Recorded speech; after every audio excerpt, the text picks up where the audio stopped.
ವೀಕ್ಷಕರೇ ನಮಸ್ಕಾರ.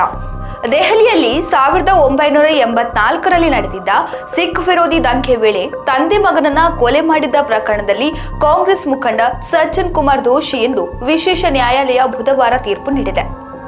ಆಗಿನ ಪ್ರಧಾನಿ ಇಂದಿರಾ ಗಾಂಧಿಯವರ ಹತ್ಯೆಯ ನಂತರ ದೆಹಲಿಯಲ್ಲಿ ಸಿಖ್ಖರ ಹತ್ಯಾಕಾಂಡ ನಡೆದಿತ್ತು. ಕಾಂಗ್ರೆಸ್ನ ಪ್ರಮುಖ ನಾಯಕರು ಈ ಹತ್ಯಾಕಾಂಡದಲ್ಲಿ ನೇರವಾಗಿ ಭಾಗಿಯಾಗಿದ್ದರು ಎಂದು ತನಿಖಾ ಸಂಸ್ಥೆಗಳು ತಿಳಿಸಿತ್ತು. ನಿನ್ನೆ ಮಧ್ಯಾಹ್ನ ಆದೇಶ ಹೊರಡಿಸಿದ ವಿಶೇಷ ನ್ಯಾಯಾಧೀಶೆ ಕಾವೇರಿ ಬವೇಜಾ ಅವರು ಶಿಕ್ಷೆಯ ಪ್ರಮಾಣವನ್ನು ಫೆಬ್ರವರಿ 18ರಂದು ಪ್ರಕಟ ಮಾಡುವುದಾಗಿ ತಿಳಿಸಿದರು.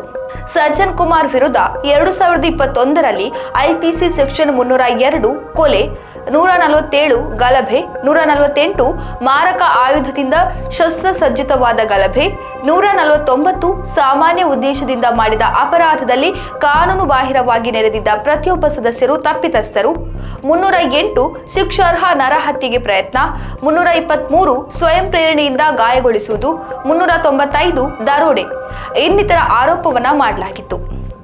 ನವೆಂಬರ್ 1, 1984ರಂದು ಪಶ್ಚಿಮ ದೆಹಲಿಯ ರಾಜನಗರದ ನಿವಾಸಿಗಳಾದ ಎಸ್ ಜಶ್ವಂತ್ ಸಿಂಗ್ ಮತ್ತು ಅವರ ಮಗ ಎಸ್ ತರುಣ್ ದೀಪ್ ಸಿಂಗ್ ಅವರನ್ನ ಸಜ್ಜನ್ ಕುಮಾರ್ ನೇತೃತ್ವದ ಸಾವಿರಾರು ಗಲಭೆಕೋರರ ಗುಂಪು ಕೊಂದಿತ್ತು ಎಂದು ಪ್ರಾಸಿಕ್ಯೂಷನ್ ದೂರಿತ್ತು.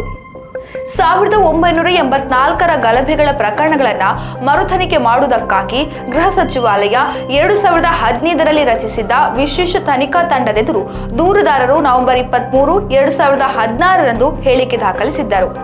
ಗಲಭೆಗೆ ಸಂಬಂಧಿಸಿದ ಮತ್ತೊಂದು ಪ್ರಕರಣದಲ್ಲಿ ಜೀವಾವಧಿ ಶಿಕ್ಷೆಗೆ ಗುರಿಯಾಗಿ ತಿಹಾರ್ ಜೈಲಿನಲ್ಲಿದ್ದ ಸಜ್ಜನ್ ಕುಮಾರ್ ಅವರನ್ನ ಏಪ್ರಿಲ್ 6, 2021ರಂದು ಈ ಪ್ರಕರಣದಲ್ಲಿ ಬಂಧಿಸಲಾಗಿತ್ತು. ಇದಾಗಿತ್ತು ಈ ಹೊತ್ತಿನ ವಿಶೇಷ. ಇನ್ನಷ್ಟು ಹೆಚ್ಚಿನ ವಿಚಾರಗಳಿಗಾಗಿ ನೋಡ್ತಾ ಇರಿ ರಿತಮ್ ಕನ್ನಡ.